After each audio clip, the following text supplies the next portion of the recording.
Patapos na raw ang first draft ng Ombudsman sa kanilang investigasyon sa korupsyon sa flood control projects. Nakatutok si Darlene Cai. Mahigit 35 raw ang mga gumugulong na investigasyon sa Office of the Ombudsman kaugnay ng maanumalyang flood control projects ayon kay Ombudsman Jesus Crispin Remulla. Isa raw sa mga malapit ng mahinog ang reklamong plunder laban sa ilang senador at congressman.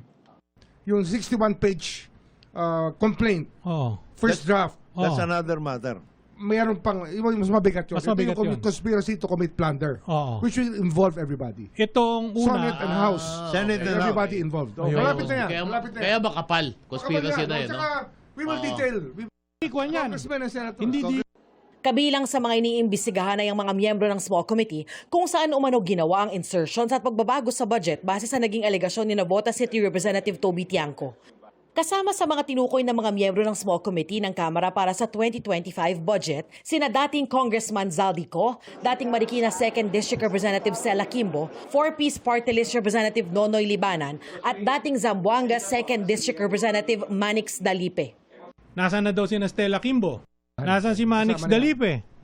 Nasaan yung minority leader Libanan? Nandiyan na yan. It's Yun din about yun. time that as a country, Oo. we face reality Correct. na kailangan ayusin natin ang sistema. Yun lang naman yun. Oo. And we have to Kung take... kailangan managot, panagutin. We have to lang para Yun. wag nang tularan. Sinusubukan ng GMA News na makuha ang panig ni Kimbo, Libanan at Dalipe sa mga pahayag ng Ombudsman pero hindi pa sila tumutugon.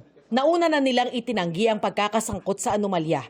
Sabi pa ni Remulla, malapit nang matapos ng Office of the Ombudsman ang ikalawang kaso ng money laundering laban kay dating Speaker Martin Romualdez. Hiningi rin namin ang komento rito ni Romualdez sa pamamagitan ng kanyang abogado pero wala pa rin siyang sagot. Sabi ni Remulla, malaki ang maitutulong ng Partial Senate Blue Ribbon Committee report sa mga gumugulong ng investigasyon ng Office of the Ombudsman. By September, marami tayong ipa-file pa tungkol sa flood control. Tsaka yung mga conflict of interest cases. Darlene Cai, Nakatutok, 24 Oras.